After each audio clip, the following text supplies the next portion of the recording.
that they will do is going to be 39.6 months. I think it's just shy of 40 months. Hey guys, welcome back to my channel. Now, as we all know, both Franke and Jodi Hildebrandt both had very Merry Christmases over the Christmas period. They were both in court and both in jail. Both pleaded guilty to their various crimes against the little kids, Ruby's kids in fact. So what does that mean now? Where do we go from here? They stay in prison until the sentencing, both on the 20th of February. But what is the sort of guesstimate, if you like, about how much time they could, in fact, spend in jail? What could they get? Now, we've all had a little calculation. It's supposed to be 1 to 15 years per charge, and people were saying that it could be up to like 90 years in prison or something, right? So it seems it's not going to be that long, right? So don't get your hopes up too much. We're going to have a look through here now, and we're going to uncover exactly the minimum term against the maximum term that it could actually face in prison. And I think it's going to shock the hell out of you. So let's get on with it. In this case, neither Ruby Franke nor Jodi Hildebrandt have a criminal history. So the minimum sentence for the first aggravated abuse charge would be 18 months. So that's quite interesting and quite important actually, because I don't think many people are considering that aspect, is that neither of them have criminal records. So they're already likely to get a little bit on the lesser side than somebody who had vast criminal records in the same sort of thing, right? So that also goes in favor of them, unfortunately. But criminal defense attorney Jeremy Diaz says they would only have to serve 40% of each of the 3 remaining charges after that. So what I'm hearing here is that they have to, well, they've each been charged with 4 counts of aggravated child abuse, and the first charge, the minimum term is 18 months. The 3 remaining charges, they would only have to serve 40% of whatever that comes to. So what is that exactly? Where they're running 4 consecutively, the anticipation for the base that they will do is going to be 39.6 months. I think it's just shy of 40 months. So the minimum amount of time that they will serve will be just shy of 3 years and 4 months. So the absolute minimum that each of those will face for what they have done is 3 years and 4 months. Now that sounds not a lot, let's be honest. It's not a lot. It doesn't sound a lot. That's because it's not a lot. For the crimes that they committed, that is an awful sentence if that was to be passed. Now obviously that is the absolute minimum. That's not necessarily what they are going to get, so let's not quite get too fraught just yet. What's the maximum amount? Diaz says it's 30 years, but he doubts that they will serve that long. The facts associated with this case are so egregious, I think in a lot of people's minds it obviously merits prison time. Generally speaking, for something like this, a second-degree felony child abuse case, I don't think that you're always looking at this amount of time. So they're saying there that the maximum amount of time that they can receive is 30 years. Now, for a lot of people, I'm sure you're probably thinking that's the minimum amount of time I'd like them to serve for this, right? But actually that's the maximum, and he is saying there that it's very unlikely that they'll get that amount. I don't understand the terminology or the laws itself a great deal. It's a secondary felony charge, so I'm guessing it's not as bad as a first degree felony. Would I be right in thinking that? So that in itself probably puts the amount of time that they can serve down anyway. I would have thought anyway. But as much as we don't want it to be as low as that, I don't think, I have a feeling it's going to be quite little. The Utah Board of Pardons and Parole will decide how long Franke and Hildebrandt will serve. What is the board looking for when they release someone from prison? Board Administrative Director Jennifer Yim says their top priority is to make sure there's no risk of harm to the public. We use validated risk assessment tools and professional clinical evaluators to conduct assessments.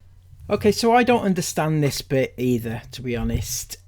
I'm not quite sure how they can assess how, for example, Ruby has changed and she's no longer a risk, because I feel like that Ruby, as much as some of you may not want to admit it, Ruby was kind of manipulated by Jodi, and that's not to say that she hasn't caused harm to her kids prior to Jodi being involved.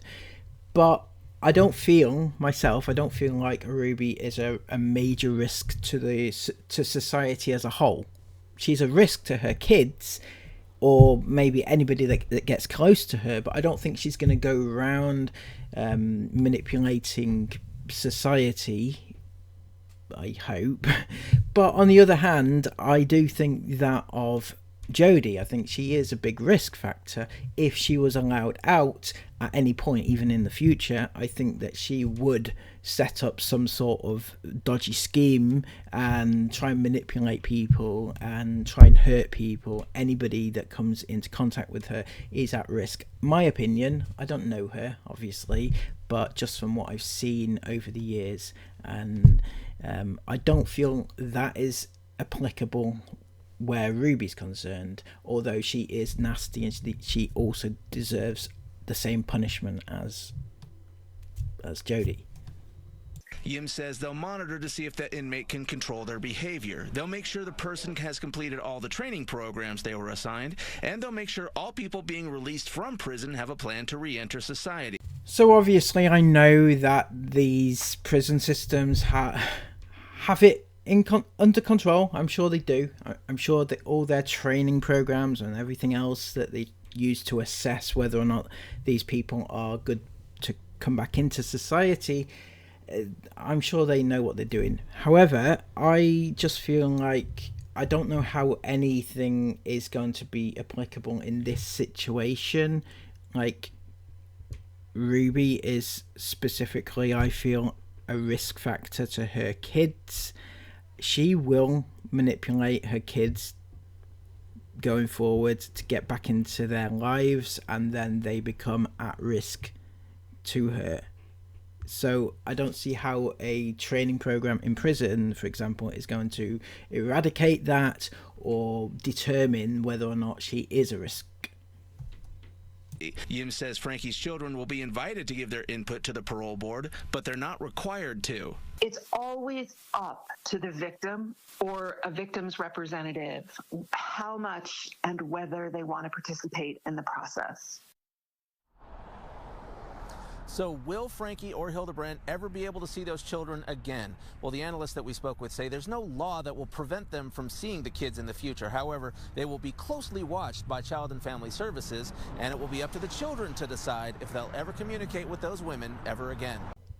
And I think that's going to be an interesting thing, really, because firstly, I don't think that the kids, I think the two youngest is probably still too young to go into the sentencing hearing and give their victim impact statement. I do feel like that. I think it'll be too much for them.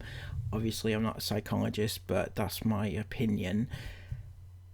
Now, going forward, whether or not they'll want to see their mother again is, I wouldn't like to say, right? I personally think that it would be a bad idea. I know manipulators. I've known manipulators in my life, and I know what they can do. I know how they can get into your head. If you let them back into your life, they will take over your life again. Guaranteed.